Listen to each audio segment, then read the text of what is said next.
¿Qué función cumple en el centro del edificio esa figura de mármol blanco e impoluto? Desde luego se trata de una obra plástica en un recinto dedicado a las artes y por lo mismo la respuesta obligada y obvia es que se trata de la armonía estética. Según el propio Boary, esa figura desnuda, la armonía, dijo, conjuga y dirige todas las voces pasionales de la naturaleza. Se podría decir, pues, que la metáfora plástica que Boary le impuso al escultor Bistolfi ha logrado plenamente su objeto: mostrar cómo las fuerzas brutales de la pasión y de la naturaleza, en el caso del arte, acaban dominadas por la serenidad que nace de la armonía. De acuerdo. Pero ¿no habría algo más profundo inmerso en esa metáfora plástica? Armonía de las pasiones, armonía, retomo la expresión de Boary, de las voces pasionales de la naturaleza. Esto, y solo esto, es lo que se expresa en el conjunto escultórico arquitectónico de Boary y de Bistolfi. Y he dicho que se trata de un conjunto escultórico de Boary y de Bistolfi, porque, como es de suyo obvio, fue el arquitecto Boary el que indicó al escultor Bistolfi el tema y la manera de realizar esa escultura espléndida, pues la escultura solo adquiere validez como parte de una totalidad arquitectónica, el Palacio de Bellas Artes. Por lo tanto, sucede a mi juicio lo siguiente: el palacio todo, incluida la armonía de Bistolfi, es un símbolo, una metáfora plástica de un régimen político, de todo un siglo de la vida nacional, la imagen idealizada de una sociedad entera. Esta metáfora plástica indicaría, si lo entiendo bien, que las fuerzas caóticas de la naturaleza y de la sociedad, se llamen revolución o intriga, respondan al nombre de guerra civil o de guerra extranjera, que han amenazado la tranquila vida de la nación o al terrible flagelo de la miseria y la ignorancia, han sido por fin conjuradas. En México, en ese México ya abierto al siglo XX, en el México de aquel hombre que tras de un siglo de convulsiones se ha transformado de héroe de la guerra en héroe de la paz, en este México que ahora gobierna el señor general don Porfirio Díaz, la armonía social preside para siempre, ellos pensaban que para siempre, la vida de la patria. La ciencia positiva se ha impuesto al dogma clerical. La educación ya posee una base racional. La libertad, el orden y el progreso dominan al caos. Por lo que toca a la educación, diré que el régimen porfirista había respetado en sus rasgos fundamentales el plan de estudios diseñado por el ilustre Gabino Barreda en la Escuela Nacional Preparatoria. El plan iba, como lo saben, de manera sistemática, armónica y ordenada, a lo largo de 5 años, desde lo simple hasta lo complejo y de lo abstracto a lo concreto, del raciocinio puro a la observación y luego a la observación y la experimentación unidas. La Escuela Nacional Preparatoria no fue, pues, concebida por Barreda como una mera acumulación de conocimientos sin orden ni concierto, sino en tanto que un proceso sujeto a método. Era un curso práctico de lógica.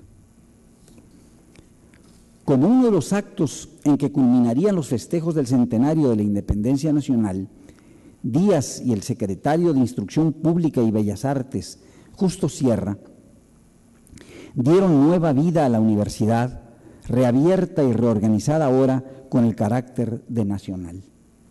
La caduca Real y Pontificia Universidad de México había sido cerrada por las autoridades liberales, en tanto que era la cuna de la reacción clerical y de la escolástica. La nueva universidad tendría, a partir de septiembre de 1910, a partir del 22 de septiembre de 1910, otras bases, las bases seguras de la razón, la libertad y la ciencia positiva. La universidad ya no tendría por patronos ni al rey ni al papa, sino que su fundamento sería obra de la voluntad nacional encarnada en el Estado.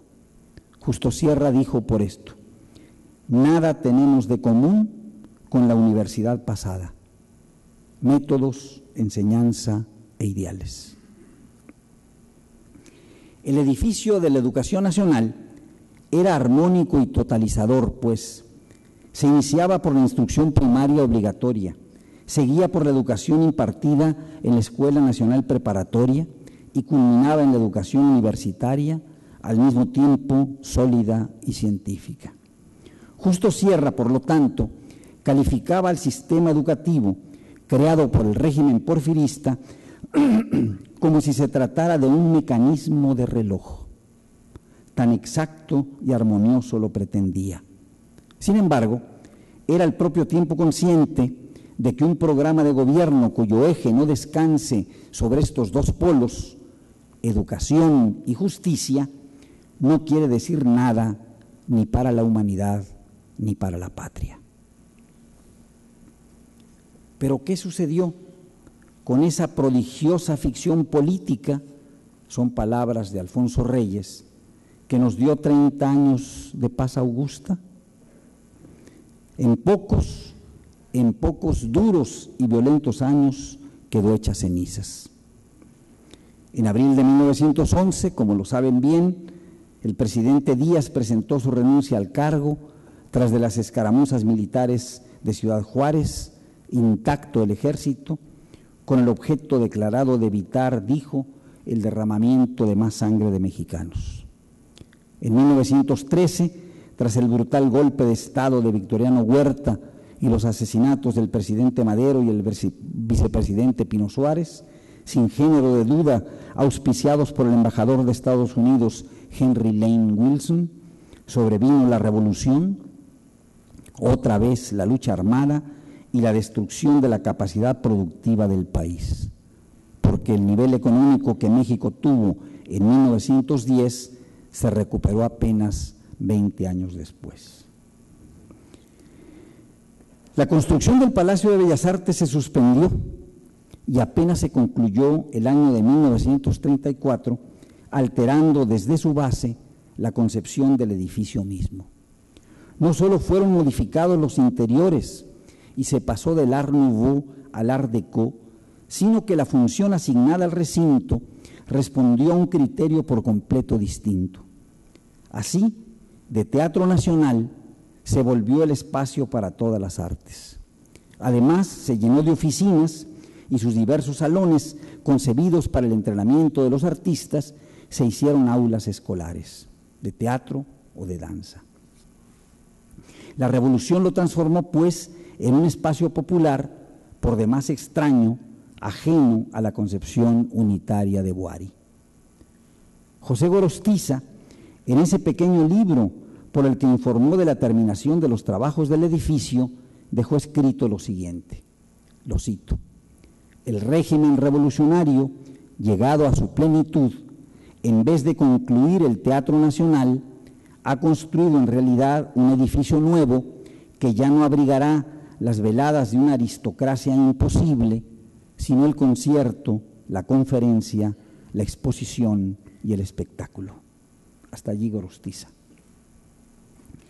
Por lo que toca a la educación, el año de 1929, para indicar una fecha clave, se le concedió la autonomía académica a la universidad, asunto de un orden trascendental que no admite la menor duda. Hasta aquel momento, la universidad era parte de la Secretaría de Educación Pública. Desde 29, a la universidad le fueron transferidos los aspectos considerados de carácter superior de la enseñanza, la investigación y la difusión de la cultura. Por lógica elemental, las facultades y las escuelas quedaron en el ámbito de la universidad y a ellas se añadieron la Biblioteca y la Hemeroteca Nacional. La Escuela Nacional Preparatoria fue sujeta a igual medida, de modo que recibió un hachazo brutal. Aquellos 5 años armónicos del plan de estudios de Barreda fueron divididos en 2 segmentos. La Secretaría de Educación Pública heredó una parte que se llamó Educación Secundaria, de apenas 3 años, y la Universidad Nacional, otra, la educación que a partir de ese momento recibió el nombre de superior o de media superior. La armonía, el sistema, el método fueron sustituidos por el caos. El curso práctico de lógica del que se enorgullecía Barreda fue en fin sustituido por la acumulación desordenada de materias, en tanto que se creyó y todavía se cree que las ciencias y las artes pueden ser enseñadas. Hoy vemos el resultado, sin duda alguna, amargo. México dispone de 5 planes distintos en el nivel de bachillerato, con derivaciones especializadas que tienen duración de solo 3 años.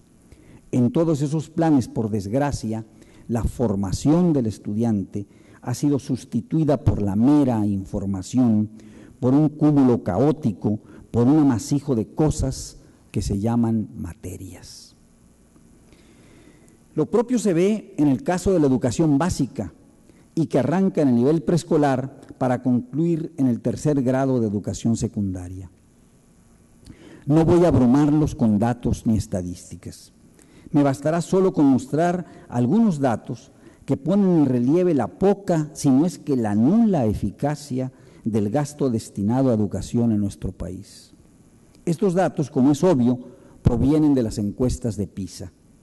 Así, por ejemplo, la encuesta de 2003 se refiere a la cantidad de alumnos con alta habilidad matemática. Al comparar los resultados, nos abruman.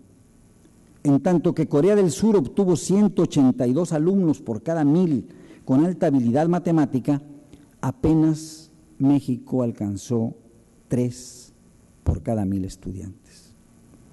Se podría suponer que ese magro resultado se debe a la falta de inversión en la educación, pero no es así.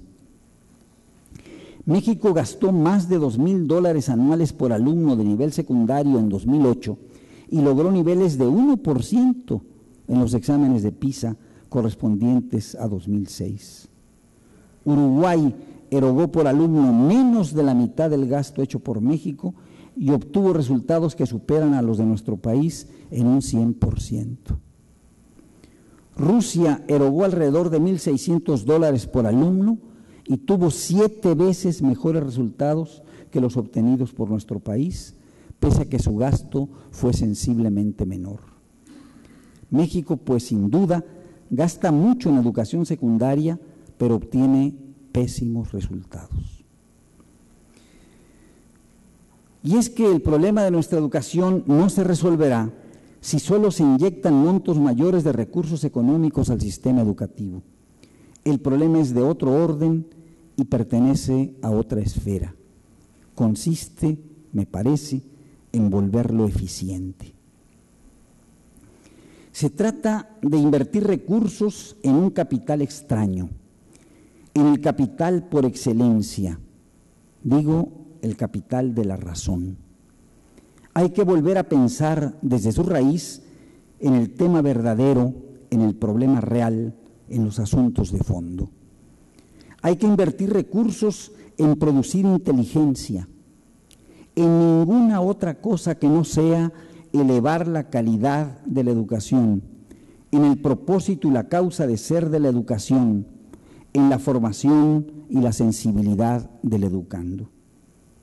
La escuela, de la primaria al bachillerato, ha de formar, antes que profesionistas en no me importa qué asunto, antes que ingenieros, abogados,